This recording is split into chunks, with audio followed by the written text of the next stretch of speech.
My stepdad threw my bags onto the front lawn the night I turned 18. 10 years later he was standing at my office door asking for a job. My name is Natalie. I was 10 years old when my mother married Gregory, a man who owned a small but respected accounting firm in our hometown. At first things felt almost normal.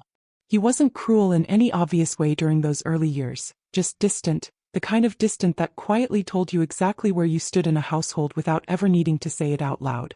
My biological father had left when I was a baby, so for a long time, I wanted so badly for Gregory to feel like the real thing, even if some part of me always sensed he never truly saw me that way.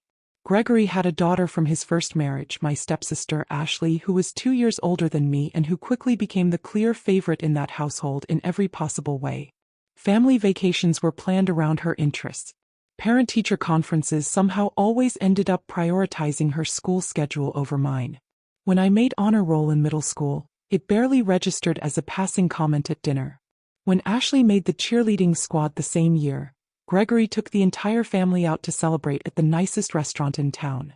By the time I reached high school, the pattern had become impossible to ignore, no matter how much I tried to explain it away as simply being sensitive or imagining things.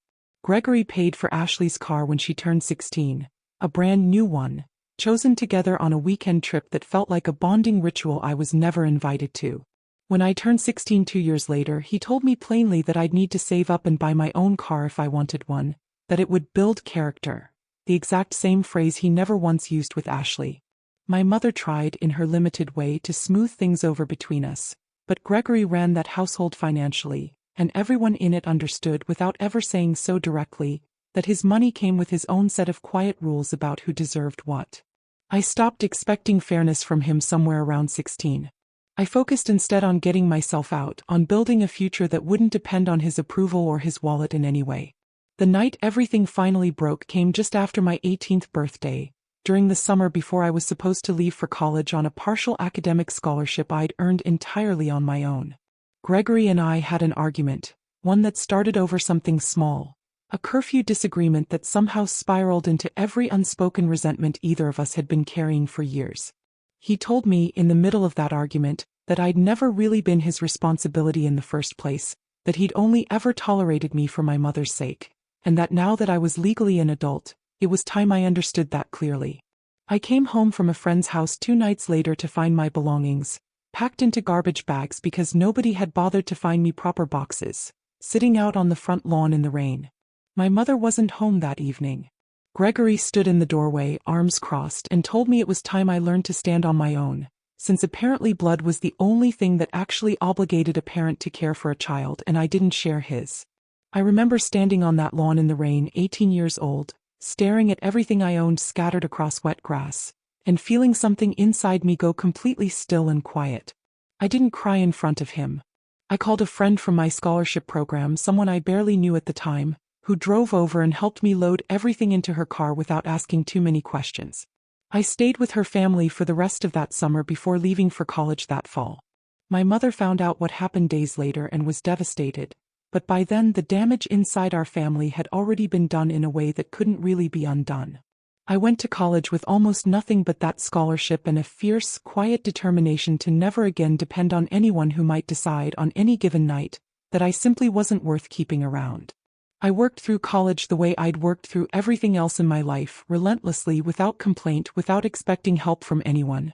I studied business and finance, driven partly by genuine interest and partly, I'll admit now, by some deep need to prove I could build something real without Gregory's money or his approval behind me.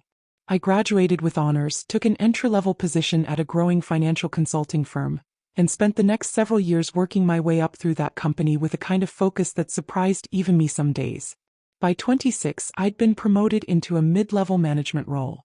By 29, I'd helped lead a restructuring project that caught the attention of senior leadership across the entire firm. By 30, I was overseeing an entire division, managing a team of nearly 40 people with an office on the top floor that still sometimes felt unreal to me when I thought back to that rainy lawn 12 years earlier. My mother and I stayed close throughout all of it, even as her marriage to Gregory grew more strained over the years, for reasons she rarely discussed with me in detail. She mentioned occasionally that his accounting firm had been struggling, that the industry had shifted in ways he hadn't adapted to quickly enough, that the world of small local firms was becoming harder and harder to sustain against larger competitors. I listened when she brought it up, but I never asked for details and I never offered any either. That part of my life felt sealed off, settled, something I'd made peace with by simply moving forward without him in it. Then, almost exactly 10 years after that night on the lawn, my assistant told me a Gregory Hensley was in the lobby, asking to see me about a potential position within the firm. For a moment, I genuinely thought it might be some kind of coincidence, a different Gregory Hensley entirely. It wasn't. I walked out to the lobby myself, and there he was, older, visibly thinner, dressed in a suit that had clearly seen better years, standing exactly where my assistant said he'd be, at my office door. He didn't recognize the company name when he'd applied online weeks earlier, hadn't realized until the interview was already scheduled that the division director he'd be meeting with was me. I could see it register on his face slowly, the shock, then something that almost looked like shame, though I honestly couldn't be entirely sure, since I hadn't seen that particular expression on him before.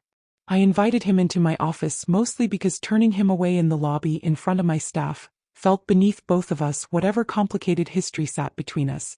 He sat down across from the same desk where I now made decisions that affected dozens of people's careers, and he explained haltingly that his accounting firm had finally closed its doors 8 months earlier, unable to compete with larger regional firms that had moved into our hometown. He'd been searching for work for months, applying anywhere that might take someone his age with his particular skill set, and my firm's opening had seemed like a reasonable fit for his background. I want to be honest about what I felt in that moment, because it wasn't the dramatic triumph people probably imagine when they picture a scene like this one. It was quieter than that, more complicated. Part of me felt a flicker of something almost like satisfaction, watching the man who'd once told me blood was the only thing that obligated a parent to care for a child now sitting across from me, needing something only I could offer him. But a larger part of me just felt tired of carrying a decade of resentment I hadn't fully realized I was still holding on to until it was sitting directly across the desk from me. I asked him a few standard interview questions, mostly out of professional habit rather than genuine consideration. His experience was solid, technically speaking, though somewhat outdated for the direction our firm was heading in terms of newer financial technology and reporting systems. I told him honestly that I'd review his application alongside the other candidates we had in the pipeline for that particular role, the same answer I would have given anyone in that position. Before he left my office that day, he paused at the door, the same door he'd been standing outside of less than 20 minutes earlier, and said something I genuinely hadn't expected. He told me he was sorry, not in a sweeping, dramatic way, but quietly, almost like he'd been carrying the words around for years without finding the right moment to say them. He said he'd thought about that night on the lawn more times than he probably wanted to admit, and that watching me build this life, this office, this entire career from essentially nothing, had made him realize exactly how wrong he'd been about what he'd thrown away that night. I didn't offer him forgiveness in that moment because honestly, I wasn't sure I had it to give yet, and I've never believed in offering something I don't genuinely feel. I told him I appreciated him saying that, and that I'd be in touch about the position either way, the same professional courtesy I'd extend to any other candidate walking through our doors. In the end, we didn't move forward with his application not out of spite, but because his skill set genuinely didn't align with where our firm was heading, a decision made by our hiring committee as a whole, not by me alone. I heard through my mother a few months later that he'd found a smaller position at a local firm across town, enough to get by on, if not quite what he'd once had. My mother and Gregory eventually separated about a year after that, for reasons that had been building long before his firm ever closed its doors. I see my mother regularly now, on my own terms, the same way I've built most of my relationships in the years since that rainy night on the lawn. Gregory and I speak occasionally, brief, polite conversations at family functions neither of us fully wants to attend but both show up to anyway, for my mother's sake more than anything else. I think about that night sometimes, standing in the rain with everything I owned scattered across wet grass, 18 years old and utterly alone. I think about how certain he seemed back then that I'd never amount to much without his help, without his name, without his money behind me. What he never understood, not even standing at my office door 10 years later, is that some people don't need to be thrown away to prove their own worth. They just need enough time and enough distance to build it entirely on their own terms. I never set out for revenge that day in the lobby. I only wanted to see, clearly and honestly, what 10 years of building something real without him had actually amounted to. Watching him stand at my door, needing something only I could give him was never really the point. The life I built in the years between that lawn and that lobby was the point all along. If someone in your own life ever tried to convince you that you'd never amount to anything without them, I'd genuinely like to know. Did it break you even for a little while? Or did it end up becoming the exact thing that pushed you to build something they never saw coming?